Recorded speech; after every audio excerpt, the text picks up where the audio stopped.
Welcome to Legacy Magazine Presents Lunch with Legacy Leaders, a weekly talk show that interviews national and local thought leaders on issues impacting the South Florida Black community.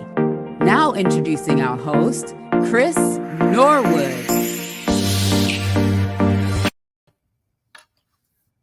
Greetings and salutations. My name is Christopher Norwood, and today I am your host with Lunch with Legacy Leaders. It's always a great opportunity to have conversations over a good meal, a quick meal during lunch, and really spark our brains about things that are happening in our community, things that we need to really think about and be focused on. First off, I want to say hello to the audience, and then thank our sponsors, Desmond's and Dover, AARP, the Florida Lottery, FAMU Medical Marijuana Research Initiative, and with that being said, I want to introduce our special guest today, our former mayor of Broward County, Mr. Dale Holness. Good. Thanks for having me on. This is great that we have this format where we can inform and educate our community on issues and highlight people. Today, I'm joined by my finance director, Miss Yolanda Brown, a certified public accountant, former CFO for the Democratic Party for the state of Florida. She worked in Washington, D.C. under 3 mayors in the finance department, one of the top finance person there. Actually 4 mayors. She also served us in the military, in the Army. She is a nuclear engineer, amongst many other things. She's very, very well versed in finance from all angles, and greatly in terms of the political spectrum of political action committees and how they're managed. When the Democratic Party needed help with their finances a couple of years ago, they relied on her to help pull them through. So I'm grateful to have her here. Again, one of the best CPAs in this country. Well, welcome to you both. Now, most people know you, Dell, as the former mayor of Broward County, former commissioner. So what are you up to these days? Well, I'm a candidate for the U.S. Congress. The second time now. Last year, most people who are in tune know we came 5 votes short of winning. It was heartbreak. It was a heartbreak. Certainly after working so hard and for so many years, but nonetheless, it's a democratic system. It's a process. Someone had a lot more money and had a message that people would get $1,000 a month, and folks listen to that message. In terms of our history or our legacy of service, certainly my 18 years as a public servant in elected office here in South Florida stands out by most account. People that I've spoken to, not just from my lips, but from many in the community, working to build a stronger, better community for everyone, and especially helping our business community, or small minority and women-owned businesses, who I know make up a great part of your audience. We moved in Broward County from 10.25% of our procurement to 44% over the 10 years that I was there, because I went in and worked to restructure how we include those who needed to be included.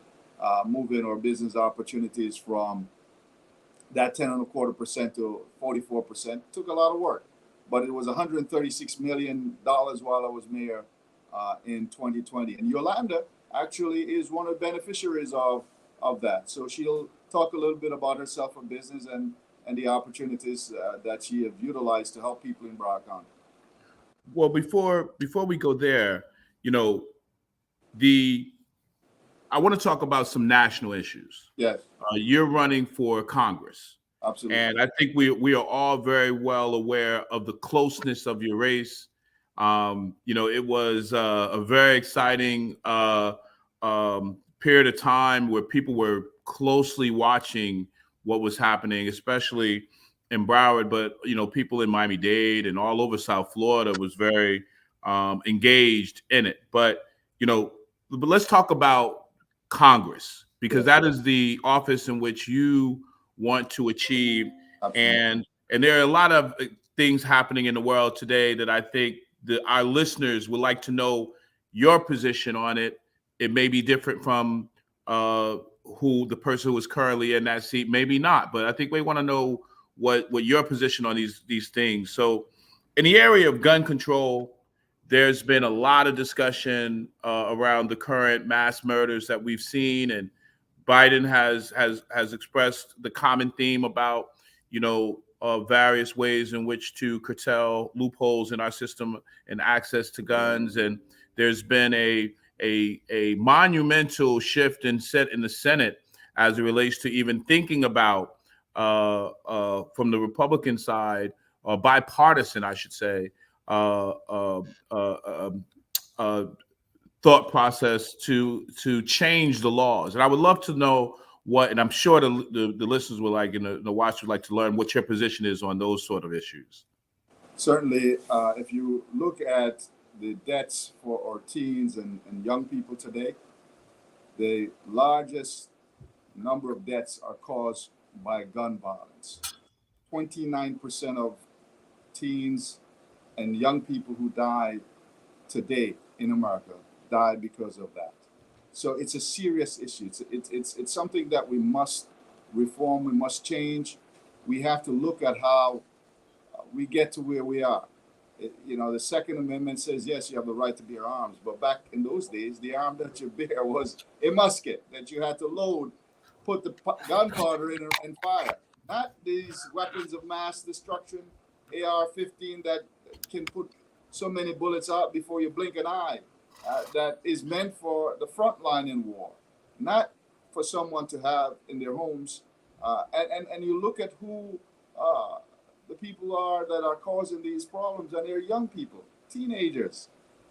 Why should we allow a kid to buy a AR-15 when he can't buy a beer? You got to wait till 21 to buy a glass of wine. And we are allowing them to get these guns of mass destruction. Science shows that your brain is not fully developed until you're 25 years old. It's senseless that we are in this place. Yes, I protect the right. I will fight to protect the right for people to bear arms. It's in our Constitution. But we have to be sensible about it. And we must make adjustments as we move forward. The Constitution has been amended several times. Now, there are laws that were put on the books when we had the ban on these assault weapons. We had less deaths.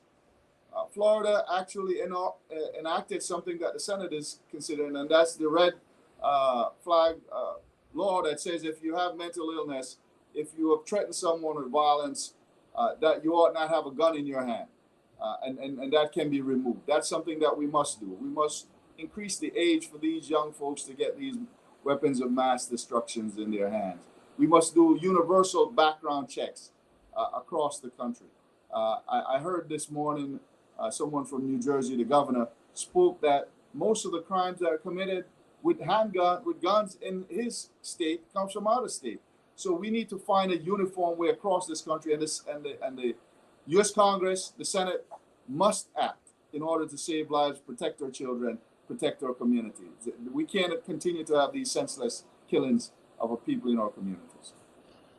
You led into something for a second dealing with the Constitution, and so often in these conversations about gun control, we forget so many of us forget that we have a process. So often this discussion about gun control goes to the Second Amendment and what we can and cannot do. But it is never a discussion about the possibility of amending the Constitution of the United States. And I think sometimes that happens because it has not happened. We haven't amended our Constitution in a very long time, but there was a point in time where there were several amendments in the 60s and the 70s. And so our elderly remember when we amended our Constitution for various things. But today it seems like such an impossibility. And we've never held a constitutional convention. in American history, even though the Constitution allows for it. I'm wondering, I'm sorry, Commissioner Holness, um, uh, how do you feel about the potentiality of at least calling for a constitutional convention or an amendment to our Constitution so that states can have the ability to really regulate these militia or regulate guns, whereas now people don't even engage within that discussion?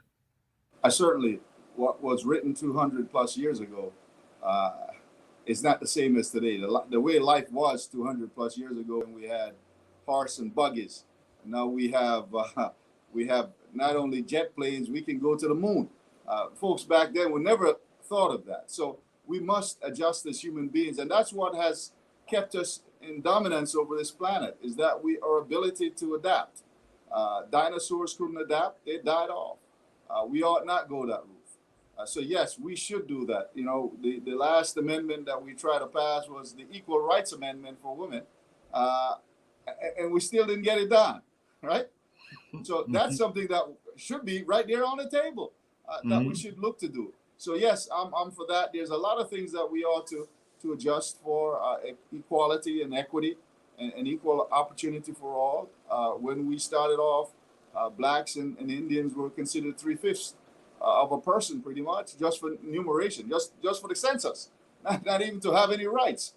So yes, we need to look at that and many other issues that we ought to look to adjust and amend, because times have changed, society have changed, civilization has changed, the world has changed, and we ought to make the adjustments that we need to across the system, so that we don't have these issues that one court says one thing, the other says something else. It goes up to the Supreme Court, and it depends on the humans that are there, who are from what party, who put them in office. We need to make sure we have clear and distinct laws and rules that protect human rights across the system and protect our humanity. Mr. Holness, our congressional leaders many times are community leaders as well. And they stand on pulpits and they're able to convey and move and motivate public opinion on a myriad of issues. You know, in Florida, there's been a lot of discussion about how we're doing as it relates to our current uh, uh, governor. I would love for you to rate our current governor and speak to what we need to do here in Florida in perhaps defeating him, if you believe that, or to improve our current situation here in Florida. Well, I got to tell you, I'm disappointed in the direction that our state has gone on many issues. And the issue of equity, equality, women's rights, investment in our educational system. There's so many things that we need to fix. And unfortunately, I don't think this governor has led to make it an inclusive system where everyone's voice is heard. The fact that we can't even talk about Black history is a serious issue for us. How can you learn to make adjustments if you don't know what the past was like? You know, equal rights for all is essential. So the situation as it stands today is that we have a state that is almost equally divided in terms of voter registration between Republicans and Democrats. And part of what needs to be done is for the Democratic Party to look to turn out its base. And that's the people that look like me and you. We are the most loyal portion of that party, and we often are not given the kind of support mechanism in order to move forward and the attention that needs to be done. Blacks vote 90+% Democrat across this nation, and certainly true in the state of Florida. Hispanics at about 50%, whites at about 30-something to 40%. We need to make more investment in the base. If you look at what the Republicans have done, they've invested in their base. They have ginned their base up to turn out. And we need to have that turnout. I look back at the election that I was a major part of with Andrew Gillum. I led in South Florida his campaign. Broward County turned out at 63%. Charlotte County turned out at 77%. So even though we were a larger county, if we had turned out by 1% more, we would have been able to change the dynamics of that. That some of those are the fundamental things that we must do in order to ensure that we support the Democratic Party, which is the Big Tent party. Everybody's welcome. Blacks, LGBTQ, women are looked out for. It is a party of equity and a party of progress. And we can't stay where we are or go backwards. That's not good for humanity. So I am certainly one who have over the many years been at the forefront of helping Democrats up and down the slate get elected. My campaigning go back on the national level to Jesse Jackson's 84 campaign, where I was out registering voters. 88, 92, my real estate office was used as the main call center for Bill Clinton. Barack Obama in 2008, first place for him to operate 24 hours a day, 7 days a week, because they had keys, was my office. The same thing is true for Gillum's campaign. I've been out there on the front line. I'm not someone who have not been engaged in this process. Unlike some other folks who can find a whole lot of money to tell folks stuff, I've been at the forefront of leadership within this community, engaged at every level, whether it be from the state, from the national level, pushing an agenda for progress for people and inclusion and equity for all. Awesome. Now let's go back to your current status and your campaign, and you were in a very tight election, but there were a lot of people who ran in that race, and I know many of them. Many of them I consider friends, like I consider you a friend. What was the effect of having so many established names in an election of that importance? It is everyone's right as a citizen to participate in the political arena. And if they choose to run for office, it's their right. I had friends that are in it too. And certainly, you can't blame someone for wanting to see an opportunity to serve and want to grab onto it for whatever reason they want to serve. It's their right. So I'm not mad at anybody. Certainly, I'm disappointed that with all the years of service that I've put in, 18 years, and with all the things that I've done to change and move this community forward, from contracting opportunity for small minority women-owned businesses to helping or returning citizens with a $4.2 million contract to OIC to help those who are coming out of our prisons and our jails to get jobs, to pushing educational opportunities for all, to helping with UNCF in their fundraisers, bringing in millions of dollars, and the list goes on and on. That's not the question you asked, however, but here's what happened in that election. You want an analysis more or less. We had 4 of the top Black elected officials in Broward County in the race at the time. And in Palm Beach County, we had 1 former elected and 1 current elected. So we split the vote up, enabling someone who had not been in service to our community at any level, whether it be through a nonprofit, a church, or anything, just that they had a business and they had a lot of money, to be able to win with 5 votes more than any one of us. I came the closest. In Broward County, I performed very well because people knew me here. They know my record. I got 3,000 more votes here in Broward County. In Palm Beach, it got reversed. I got 3,000 votes less plus 5. So the effect of so many of us in the race, 11 of us, split the vote up to the extent that it did, and we end up where we are. I'm told by many that with not that many elected officials in the race, especially from Broward County, Perry's not running, Bobby's not running, Barbara's not running, Omari Hardy's not running. I stand a much better chance because those folks who we serve together are not in the race anymore. So let's talk about, and these are questions that I have that I think the average person would like to know as well. The current candidate, the current congressperson has been there for however many, what has it been? How long has it been now? Since January. January. And so let's About talk about 5 months, 4 or 5 months. okay.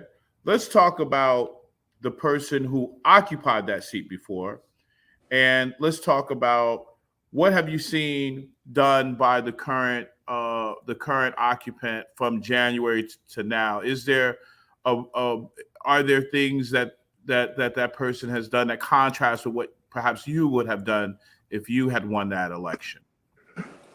Certainly, I think the current person has done a good job with publicity and PR, uh, and taking credit for many issues that were already in progress when they got there, and making it appear as if they were the one who passed, they surpassed that. Many of the all these things were there before. No one goes in and day one. What I would do a bit different than even my good friend Congressman R.C. Hastings is reach out and bring the leadership of our community together to ensure that their voice is at the forefront of what we're doing and that they're empowered to help in their communities. That's what I did during COVID in 2020 as mayor. I brought the leadership of Broward County together. And by doing so, we were able to put policies in place that benefits everyone. We actually had less people die per capita in Broward County than they did in Miami or Palm Beach County, and we were right here in the same geographic location.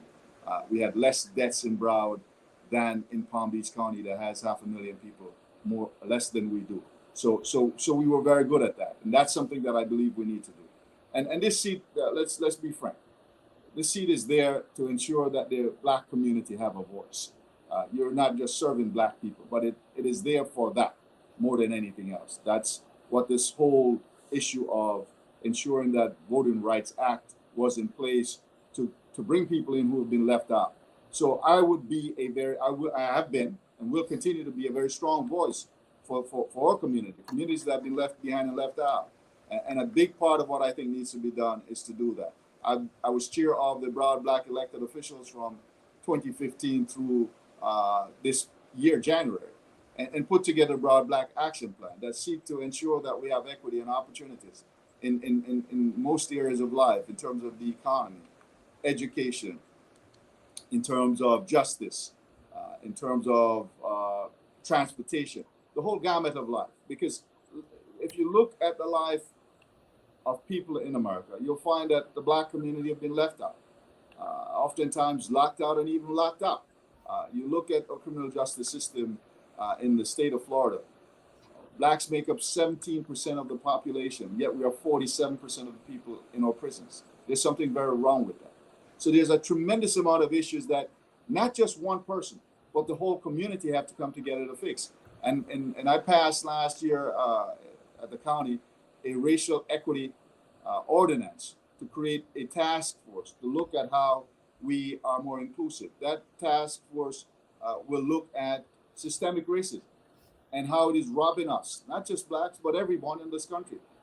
Based on the study that was done by City Financial that showed that over the past 20 years, our nation lost $16 trillion in economic output because of inequities. But if we were to fix it, we could grow the economy for $5 trillion.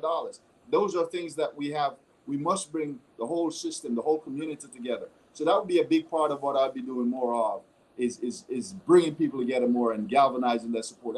And already you can see that with the number of elected leaders who have endorsed me and have stayed with me even through now. We can bring changes to our community. And certainly at a local level, creating those partnerships with the Congress is critical, because the dollars that come down need to be directed in the right place to the right people who can make the decision to move our community forward. And that partnership is really essential. When you talk about grant funding that then ties into other things that you can put in your grant, to say, okay, if you are working to have criminal justice reform for one, civil citation programs that keeps our kids out of jail and help them on the right pathway, we can give you X amount of money. If you're going to create an opportunity to increase affordable housing, we'll give you this money, but we need you to partner with us at the local level, because the implementation of most of these policies have to be done at the local level. It's not going to be implemented in Washington, D.C. to control our lives here or to change or better our lives here. It has to be in partnership, in tandem with the local community. So